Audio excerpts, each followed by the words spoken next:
Oke, dalam video kali ini kita akan membahas tentang cara menginstalasi JDK dan NetBeans. Jadi, sebelum kita melakukan coding Java itu kita harus memerlukan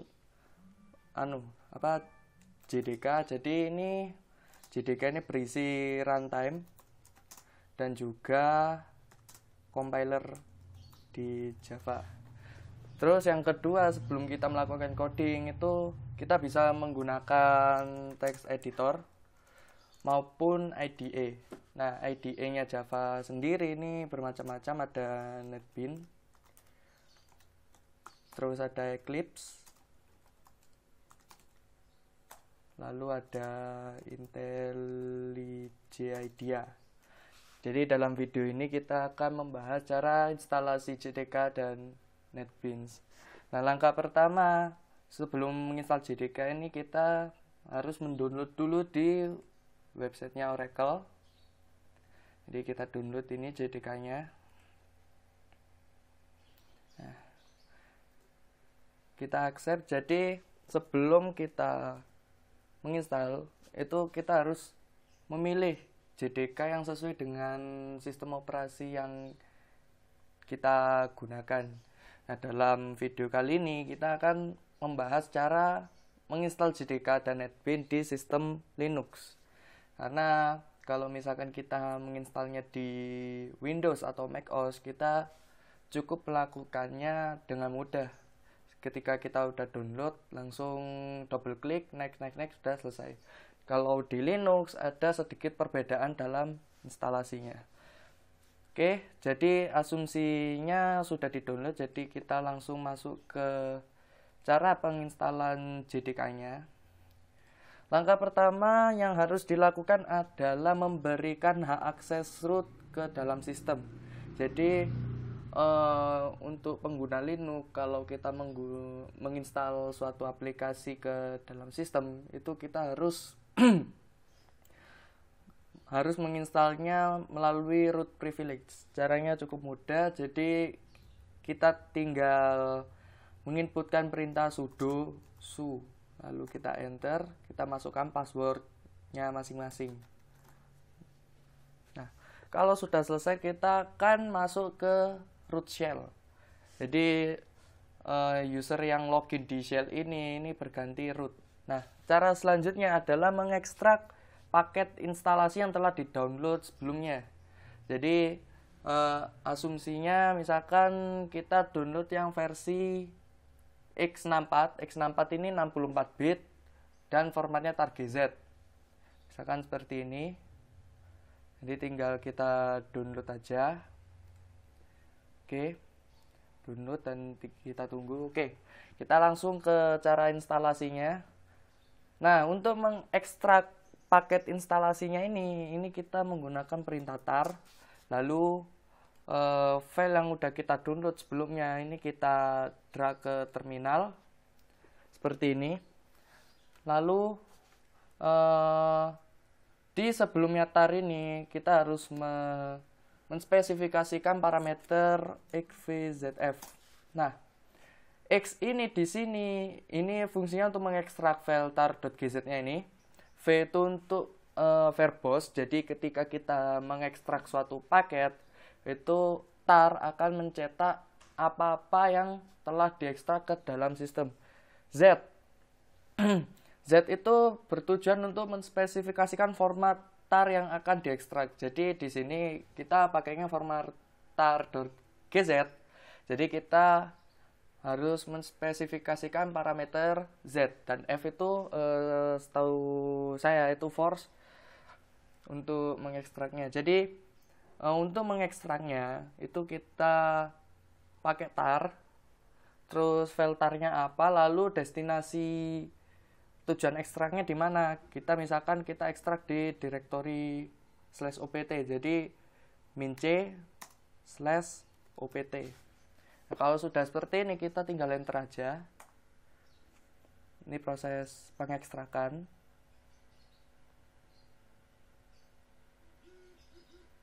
Nah, ini sudah selesai terekstrak. Jadi langkah selanjutnya adalah mengenalkan Java-nya agar bisa dikenali oleh shell. Caranya cukup mudah. Jadi cara pertama kita bisa mengeset environment variable-nya, jadi set path-nya, atau kita bisa membuat symbolic link di /usrbin untuk bisa dikenali sistem. Jadi caranya untuk membuat linknya, caranya cukup mudah. Jadi kita menggunakan update alternatif install. Nah, setiap install ini harus ada link. Jadi link yang mau diinstal ini di mana lokasinya. Terus namanya apa? Terus path-nya, ini tujuan linknya. Terus priority-nya. Jadi contoh seperti ini. Kita untuk mengenalkan executable Java dan Java C. Ini seperti ini. Update alternatif install linknya tadi kita masukkan di usrbin/java, name-nya Java, path-nya kita lihat di sini ls lh opt. Nah, yang di dalam opt ini apa? Ini kan udah diinstal ini JDK-nya ini. Jadi kita ls lagi JDK. Nah, di dalam JDK ini ada folder bin, db, include, dan sebagainya. Nah, lokasi executable-nya JDK sendiri itu ditaruh mana? Ini ditaruh di bin. Jadi kita ls lagi. Nah, di sini ada. Ini ada Java, Java C, Java Doc. Nah, 3 ini yang akan dibuatkan linknya. Jadi kita buat linknya dulu. opt JDK 1. Nah, ini terus bin Java, priority-nya terserah, misalkan di sini contohnya 99. Nah, kalau misalkan tidak ada error berarti berhasil. Nah, itu tadi untuk mengenalkan Java runtime-nya saja. Jadi kalau misalkan kita mau mengompil lewat terminal, jadi kita harus mengenalkan atau membuat simbolik link untuk compilernya. Itu sama seperti langkah sebelumnya. Jadi kita tinggal tambahin Java C di sini. Java C. Nah, langkah selanjutnya sama. Kita perlu Java Doc di sini. Java Doc. Nah, setelah itu kita untuk memastikan kita harus melakukan konfigurasi update alternatif config Java.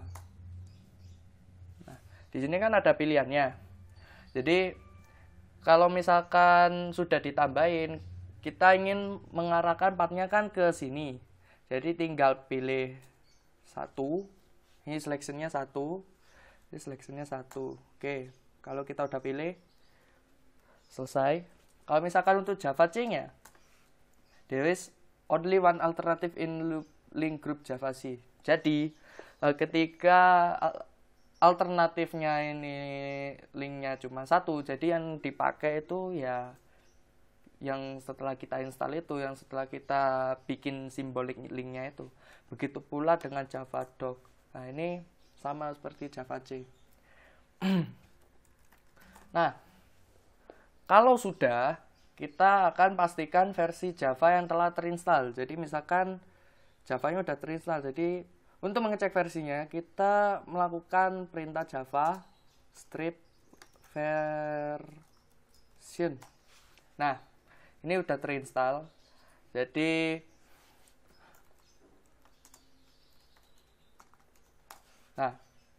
Java ini sudah merupakan link ke opt/jdk 18060 bin Java.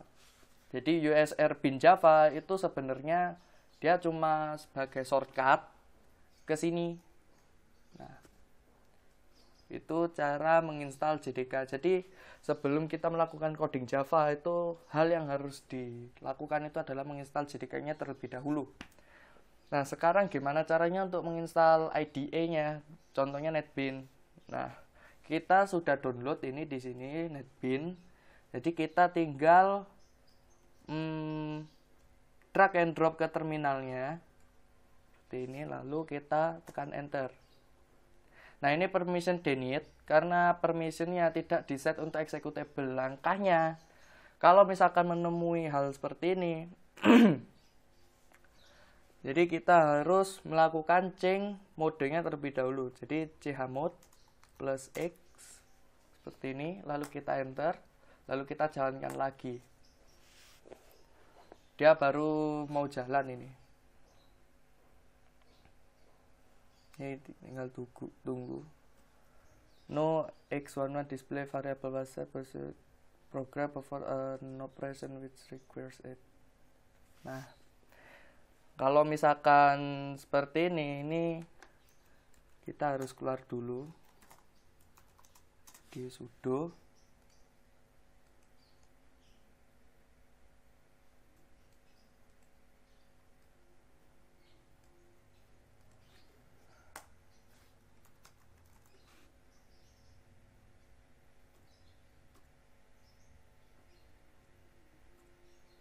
Running in headless mode, no x1 display variable WhatsApp. Nah, ini ada masalah. Jadi kita harus lakukan seperti ini.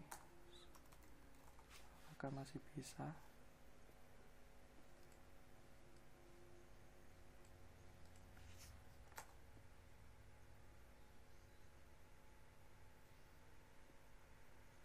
Nah, ini baru bisa ini.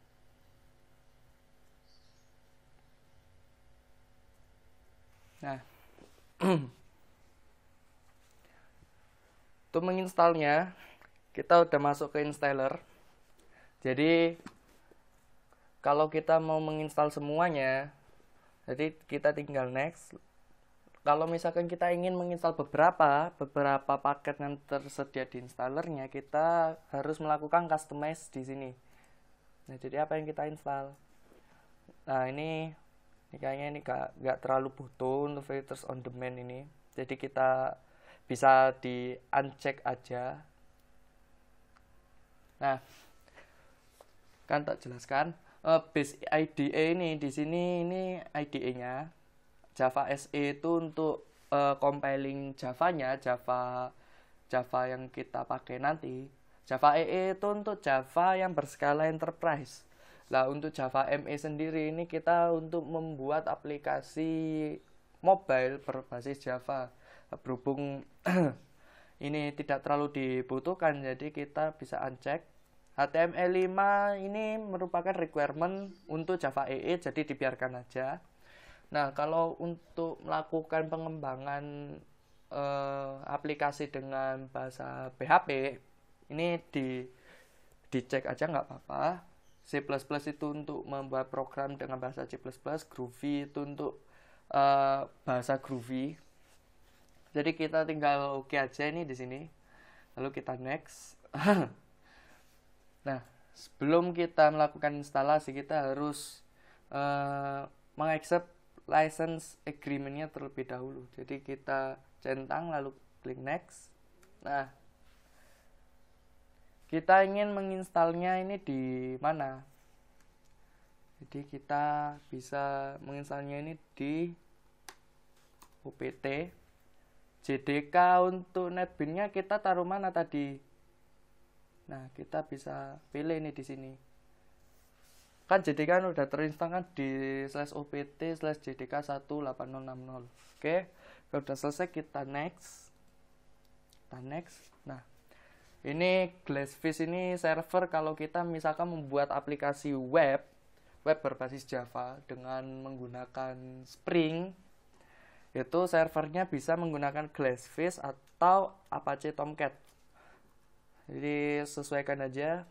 Glassfish-nya kita taruh opt juga. Lalu kita next. Nah, kita udah sampai menuju instalasi. Check for update ini udah di uncheck aja nggak masalah. Lalu kita klik install. Kita tunggu sejenak. Memang agak sedikit lama waktu penginstalan.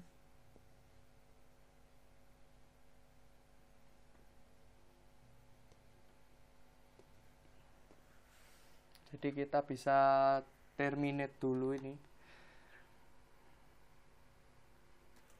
Oke. Jadi kalau sudah selesai akan muncul layar seperti ini. Jadi kita bisa finish. Nah, instalasi NetBeans selesai. Jadi untuk menjalankannya kita bisa cari di sini. NetBeans.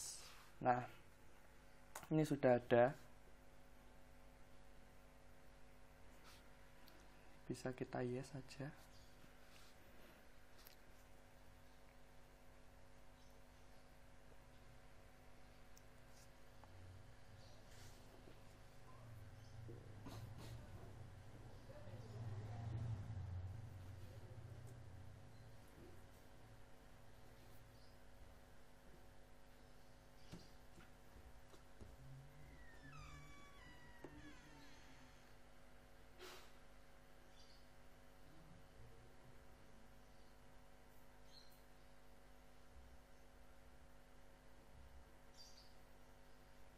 Nah, ini NetBeans-nya, tampilan NetBeans-nya seperti ini. Sudah siap untuk digunakan sebagai development tools.